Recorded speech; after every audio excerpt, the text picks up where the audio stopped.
Hello, everyone, and welcome to another episode of the Wise Decision Maker Show, where we help you make the wisest and most profitable decisions. My name is Dr. Gleb Tsipursky. I'm the CEO of Disaster Avoidance Experts, the future of work consultancy that sponsors the Wise Decision Maker Show. Today with me is Tony DiBenedetto, who is the CEO of Appspace, and we'll get to Appspace in a little bit. But first, Tony, can you tell me a little bit more about what you're seeing with employees being asked to return to the office and the kind of tensions and conflicts that's creating? Yeah, thanks for having me on the show. I'm excited to have a good conversation. It's interesting times. I have said for years that we're in a kind of a employee revolution. I've been thinking that for 20 years. Mm, Obviously, COVID pulled the Band-Aid off and said, yeah. "Yep, there's a lot more power as an employee than an employer." And as a result, I think the concept of a mandate, and you're talking about the tension, is Mhm. in some companies falling on deaf ears, right? Because Mm, a lot of times employees have choices, right? mhm. And when a CEO or board or anything comes out and says, "Hey, this has been working, but now we want to see you, we want you back in the Mm, office 3 days a week, 4 days a week," some of the mandates you're seeing from some of the largest companies, it's had really mixed results. I mm, think the thing I'm hearing from other CEOs, just the surveys we do, is it's falling on somewhat deaf ears because mm. we've now seen it can work a different way. Yeah. I'm sure everybody has their own opinion on what work means or how it's working effectively, but I think there's a lot of tension, and I think it's putting pressure on the employer. It's Mhm. not about what you say, it's also creating an environment where Mm. people want to come there. And we've been using the word destination, which sounds like a vacation thing, but think that we spend a good percent of our lives working. We have Mhm. choices as employees. And so I do think the concept of how can the employer make it a destination that Mhm. the employee thinks, "Hey, it's to my benefit to go there because I'll be more productive, or I get to meet with my fellow employees." I think it's those types of things that are leading people to push back or to not Mhm. be happy with it. So I think the tension exists. I know we just did a study, and I think it's about to get released. I'm sure we can send you Okay. a copy of a bunch of our customers about what's working, what's not working, and then the employees said there's three things the organizations need to improve on. Sharing updates, right? We need to know what's going on in this hybrid world because now we're in the car, on our phones, on Mhm. our laptops Mm. in the office, and you need to find me and tell me what's going on. Two, we need to connect with people now that are in different locations. So I'm at a coffee shop, you're in the office, somebody's at corporate, and we really need to communicate very seamlessly. And Mhm. then you're going to collaborate in different ways, whether that's content or digital whiteboards or whatever. So those are the top three things we got back on our survey, which is Okay. a little bit of data.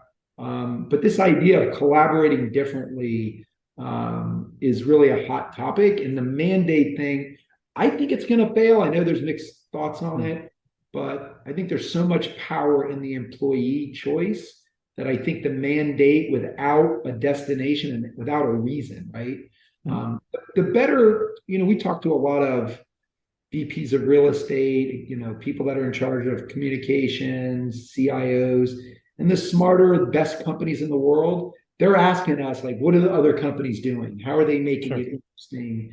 What are they doing to their space or to the tools to make it Mhm. easier for this hybrid world to work? I think those Yeah. are the companies that 5 years from now we're going to start talking about in a different way. Mm. Now, one thing you didn't mention is productivity. And when I helped 22 organizations transition to long-term hybrid work arrangements, and one of the big things that I talk to them about when they say, well, we want workers back in the office is I ask why, and they say, well, we want to make sure that they're productive. And then we have a conversation about how you make sure they're productive. What do you see your customers, or maybe even within your company, what are the conversations like about productivity when workers work remotely versus when they work in the office? Yeah, it's a great question. It's at the heart of what your bigger Mhm. question was earlier. I think it does partly depend on the kind of work you do. There's some work, so I'll point out the obvious, like if you're a doctor, there's some things that the physicality of the work is super important. And I'm assuming most people understand the easy ones. Yeah. But there's a lot of ones that are gray. And I've talked to companies that design apparel and shoes, and they actually had quicker designs, shorter designs in a hybrid world than they did in a collaborative workspace for lots of different reasons.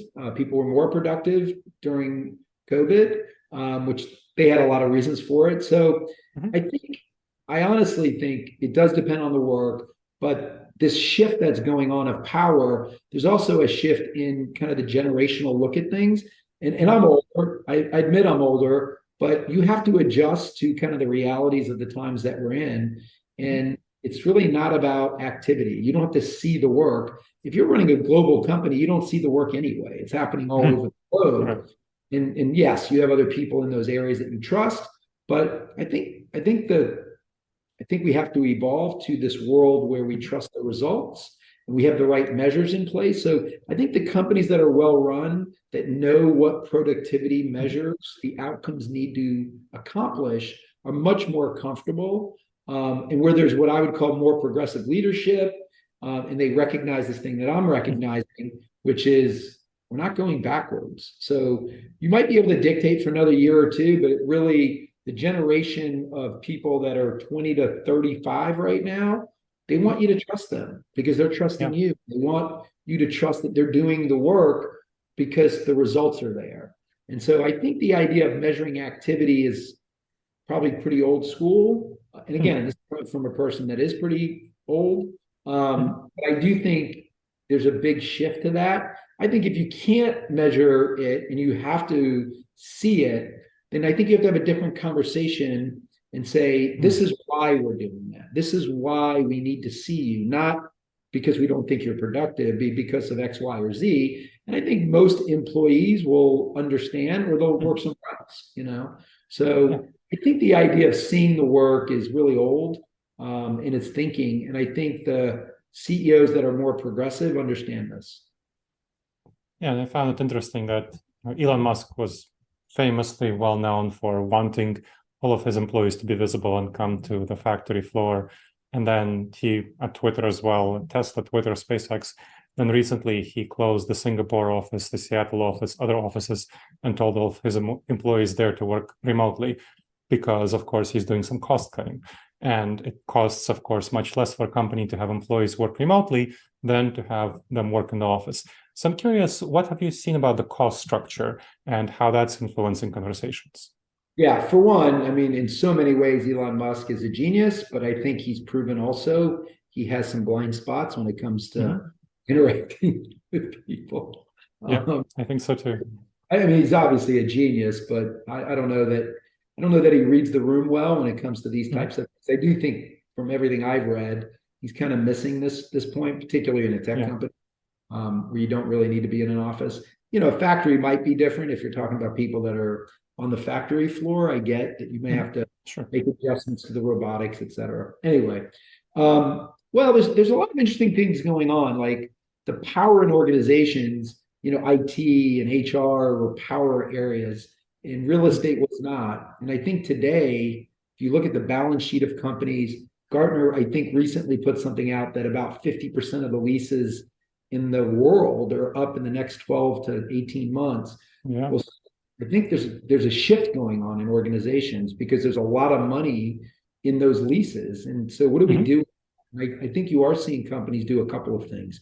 One, there's absolutely, as these leases come up, I do think there'll be reduction in leases across a number of industries. That's been happening for sure, but not at the pace. I think the pace will pick up. So the power in that cost savings.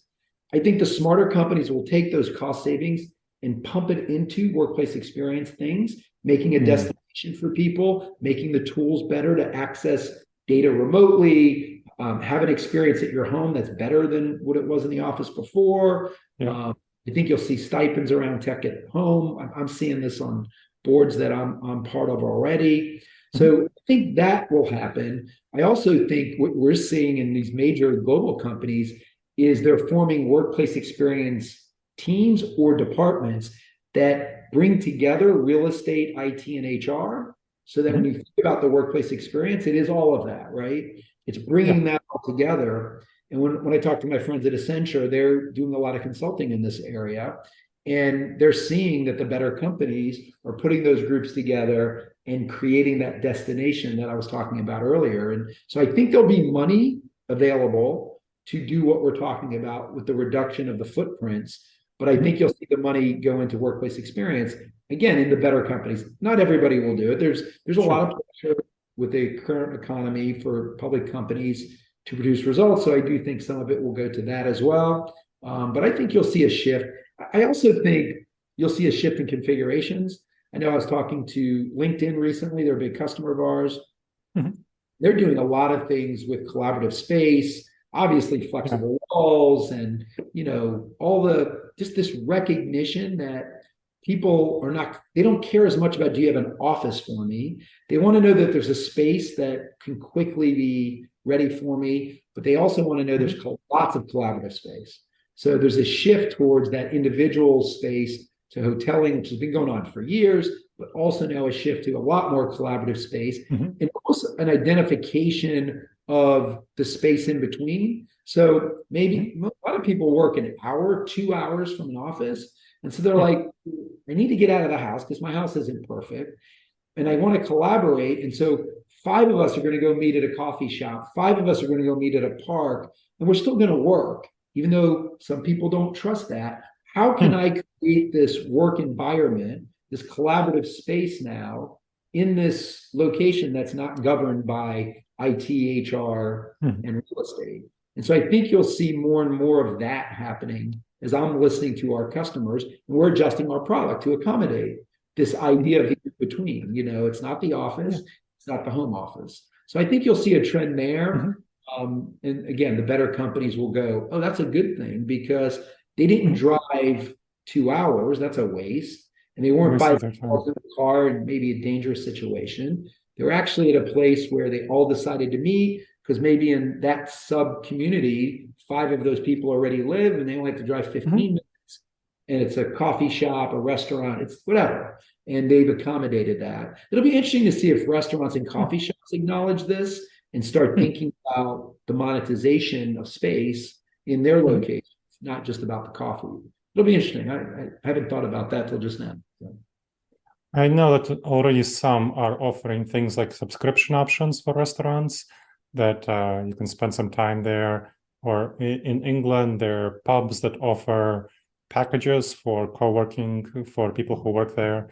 In some apartments, there are co-working spaces being built in as part of new developments and renovations. So it's definitely happening. Those are good examples. To go back to the experience, I definitely, for the clients who I help transition, we definitely cutting down real estate and investing that into the home office of employees, because that makes them more comfortable and more productive. And of course, technology, home office, technology, and so on, to make them more comfortable, more productive, ergonomics, all of that sort of stuff. So definitely investment there, and from my experience as well. Now, tell me a little bit more about what Appspace does to facilitate these third spaces, and then more in general to facilitate collaboration. Yeah, we have a platform that does everything from communicating to every device anywhere. So we put if a company has messaging of any type, we can put it on a digital sign, a kiosk, obviously your laptop, a phone, really kind of any device. And you have one message and we can get it proliferated out to your audience, wherever it is. So that's one thing that we do. 2 is, because we have a space reservation system, we are also helping people make sure there's space available for them, but also they can make sure it has the right catering in Europe in particular. That's a big part of space management. Even in the US to some degree, that's certainly an issue, and making sure that the right things are in the room, whether that's any kind of devices in the room. We are interacting with all kinds of sensors so that we can make sure it's the right environment, whether it's temperature or whether it's environmental readings that are important. You and I just recently talked about what happened in Ohio. Imagine that the sensors could read that this was a safe office. When we talk to HR people, one of their number 1 jobs is making sure employees are safe. part of that workspace is safe, you know? And so we've interacted with all the sensor companies in the world so that we can give that information right there in the room. We also built into our application the concept of a modern intranet. So you may already have SharePoint or something else, and you have all these documents. Most of those things are gigantic, these large companies, and it's hard to find things. So we, in our employee app, allow for easy search, easy to find people, understand how to collaborate with people. Like our system proactively lets you know, hey, do you know 5 people from your department are coming into the office this week? Might be a good time to come in. We find that employees will come in if there's a reason, like, there's a whole bunch of people for different reasons are in, and instead of it just being work, maybe we'll tag on a happy hour or a lunch and have a reason to build team. Because the one difficulty in remote working, pure remote working, is do we develop the relationships? And we can help facilitate that to just letting you know proactively that those people are there. So we have an easy to use tool that makes that whole journey easy, and we're constantly asking, we've got about 150 of the Fortune 500 for our customers, and they're always giving us lots of feedback. There's a lot of them are super innovative, like Nike and LinkedIn and those types of folks. And we listen and then start to incorporate those things into what we're doing. Excellent. That's very helpful. And clearly you have a lot of expertise in the space. Are there any last words with which you wish to leave our audience?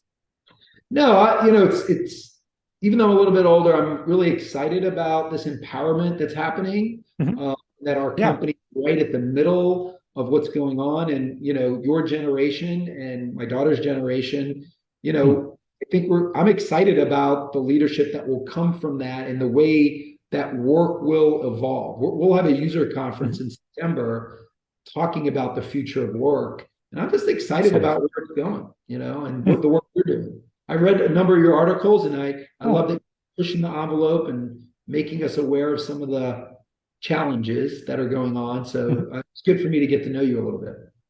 Excellent. Well, it's good to get to know you too, as well, Tony. And thank you for coming. And thank you to the audience for checking out another episode of the Wise Decision Maker Show. Make sure to leave a review wherever you check this out and subscribe to the show. I look forward to seeing you in the next episode of the Wise Decision Maker Show. In the meantime, the wisest and most profitable decisions to you, my friends.